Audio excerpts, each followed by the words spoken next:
Welcome once again to a DangerZone Podcast. I have with me the 2014 Breakout Star of the Year, Matt Wild, by way of Skype. Thanks for joining us today, Matt. Thank you for inviting me, Big Dan. So, 2014 Breakout Star, when your name was announced, how'd that feel, man? That had to be good. I was very shocked. I was not expecting that at all. I was hoping that it was possible for a future CWA champion, for 2015. But Breakout Star of the Year, that's an honor. I'm happy to take it. Well, you earned it, man. Think about everything you did in 2014. Speaking about everything that happened to you in 2014, I gotta take you back to Maximum Carnage, man. Cage match, unmasking of your friend who cost you your second city title. Your friend, the guy who still calls him, who makes fun of you by saying he's your brother. Greg Knight. What was going through your mind when the mask came off? A part of me wasn't shocked, but a big part of me was. Tony Taylor, I don't know exact words, but he said it best. He wasn't sure about my judgmental skills, about trusting Greg again after he screwed me over the first time. So that's where the big shocker came with the unmasking. I highly doubt anybody else saw it. I definitely didn't see it. I'm still being traumatized by it in a small way. I'd say every time you're near him, he goes out of his way to mock you, to embarrass you, to beat you down both verbally and physically. And this is a man who considered himself your brother at one time. You guys were the Dark Angels, tag team champions. We came in as tag team, as a tag team, the Dark Angels, Matt Wild, Greg Knight. We came in, we won those titles. We did a lot. And, I personally feel that my decision to cash in on Lethal and Chi-Town at the time, I think he's holding that against me to this day with the fact that I did not wait on him. He's blaming me for us not winning the titles that time. But you know what? I think he's jealous of me. I mean, look at my accomplishments, compared to him. I've held almost every single title in the CWA. He's only, if I'm correct, he's only held one title, and that's the tag team titles, and that was with me. I'm not saying I'm the best in there, and I'm not trying to badmouth the guy, but I think there's definitely jealousy behind him. Well, I'm going to take you back to the first podcast when I had Greg Knight here in the Danger Zone. He said it here in the Danger Zone, and he said it in a promo that he cut, that he's going to take everything from you. That's got to be weighing on your mind a little bit. That's got to scare you just a tad. That man is terrifying. You would think that I would know what to expect of him, but I can't. Ever since the unmasking, he's gotten the biggest part. He's gotten one step ahead of me every single time since him and I have been in confrontation. And today's, he took me out. Every single time he's right there in front of me. He has gotten the best of me. Eventually, I'm going to get the best of him. All right. Let's get off the Greg Knight subject for a while. In 2014, another event happened. Lethal kind of went after you, and he went after your sister. I mean, we've never really got you in front of the camera to interview you about a lot of things that were happening in 2014. Lethal attacking your sister. I mean, I know you had a match to try to rectify that situation, but what was going through your mind that entire time? I try to stay level-headed. I didn't want my anger to get the best of me. And, Lethal, he tried to put me out for the rest of the year 2014. He definitely tried, but you know what? Family, we come together. She was right there with me, right there with the low blow. He got what he deserved, right? Touching my family, touching somebody that wasn't even part of the roster was a big mistake. Nobody in that locker room should be doing that. So I did my best to keep calm. That's all you can do. You can't let it explode right in your face. So I tried to handle it as best as I could. Well, that's good to know that you're willing to do anything. Speaking of willing to do anything, the man in charge now, Tony the Man Taylor, with his team. I mean, they're not all Tony the Man Taylor guys, but his team of Jeff Steeples, Wolf Cage, Lethal, and the mercenary Darren Stryker. Do you have any faith in the company right now? I still have faith behind RBK. Everything is kind of falling on top of him, with everything with what Greg Knight has done. Tony Van Taylor, that's a huge power struggle right there. So, who knows what's going to happen with Darren Stryker? We don't know what's going on with him. He's just randomly showing up. I'm sure he's, getting these phone calls and texts from Tony Van Taylor to show up randomly when he decides. Wolf Cage, he's definitely a mercenary. You got to watch out for him with that one hell of a clothesline. So, you know what? I stand behind CWA. They've overpowered the Capitalist. They've overcome the MWA. Everything that's going on, we will prevail. We will prevail, no matter what. I'm behind RBK all the way. Breaking up a little bit, but we can still hear you. You're just breaking up a little bit. I want to let you know that. Oh, I'm sorry about that. Yeah. There's 2 times now also that Greg Knight has put you against Enigma. One for the internet title.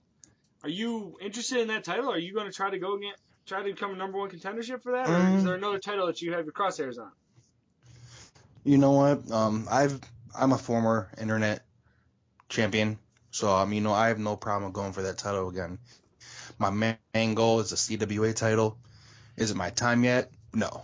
Will it be my time? I think it's going to be my time later on this year, hopefully. But if I go for the internet title again, I have no problem going against Enigma. He's got 2 wins over me 2 weeks in a row. Looking good for him, but anything is possible. Just go in there, do everything I can, try to prevail, and as long as Greg Knight is not there to screw things up, I believe I can take on Enigma.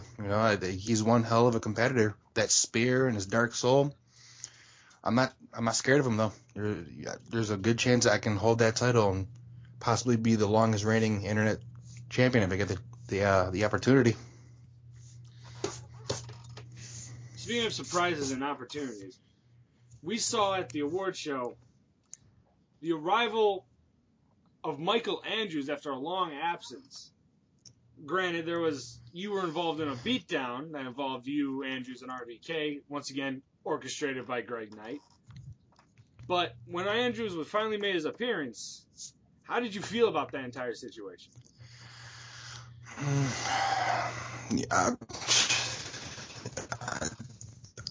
First of all, I can't believe this all happened in the beginning, him being abducted.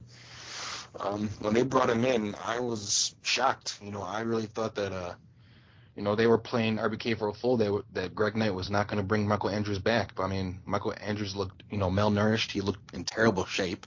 Who knows where they've been hiding him? We don't even know. I don't even know what kind of condition he's in right now.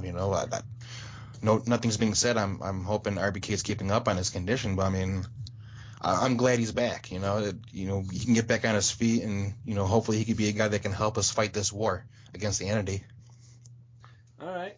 Well, last podcast I had Juan Loco on here, and we played a word association. I said a couple things that either people or things that were going on in CWA, and just the first thing that pops in your head. All right. I'm going to say something to you. Okay. All right. It's a person and a thing. Riley O'Doyle, internet champion.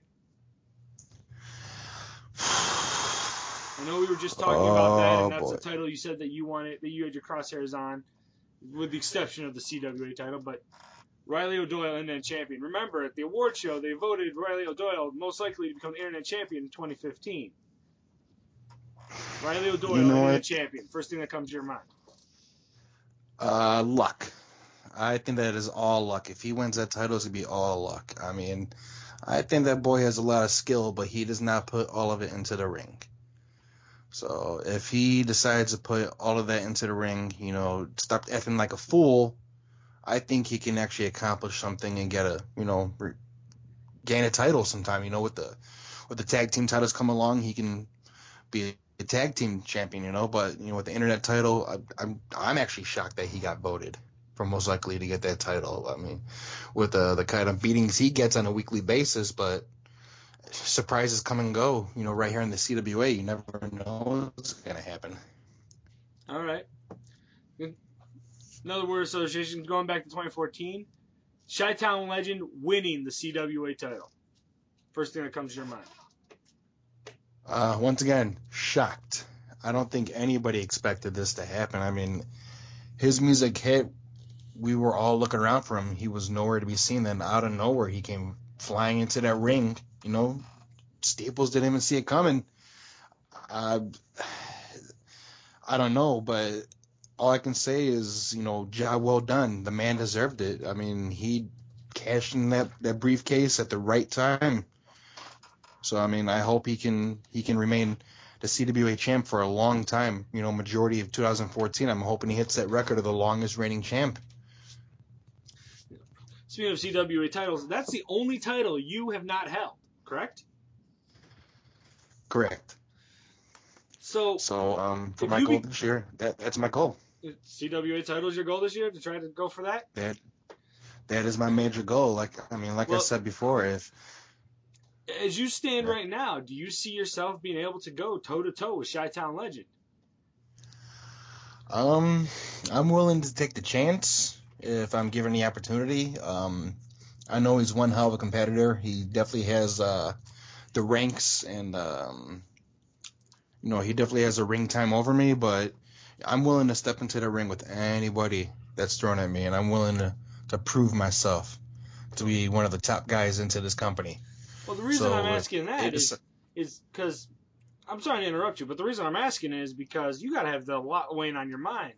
I don't believe you ever got a rematch for your Second City title when you lost it before it changed over to, from Night Terror to Corn-Fed Kenny. You got the Greg Knight issue. You got the feud going on between the Entity, Tony Manteller's guys, and the rest of the CWA. You've pretty much, at the award show, proven you got RBK's back regardless of whatever, so you just painted another bullseye on you. That's almost 4 bullseyes on your back right now, my friend. With all that weighing on you mentally and everything else that's going on, if you got a number 1 contendership, do you think right now that you could go toe-to-toe with him?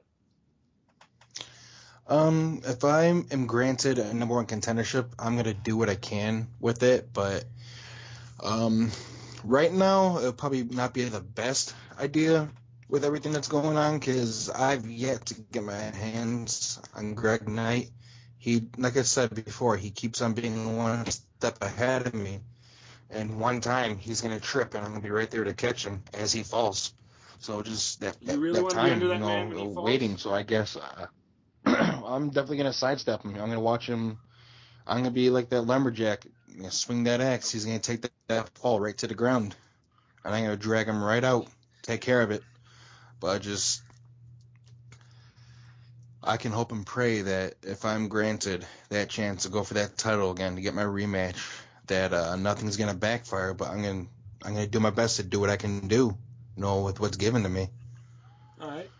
Speaking of titles, also at the award show, we saw the titles handed to 2 individuals. Just handed, the tag team titles. There was no rhyme, no reason. They were just handed off to Lethal and Cage. You being a former tag team champion who had to earn that spot, how do you feel? Those Lethal and Wolf Cage, those guys are amazing competitors, great wrestlers. Them being handed the titles, I think that's kind of a spit in the face to the former tag team champions, Cleotis and Corn-Fed Kenny. What will happen from this point, I don't know, but for the first title defense, I think it should definitely be against those 2 guys. They definitely deserved it. They went out with those titles. I mean, if Tony Mantaylor thinks that Lethal and Wolf Cage are going to be handed those titles and they're just going to carry them around and then claim the numbers, it's not going to happen.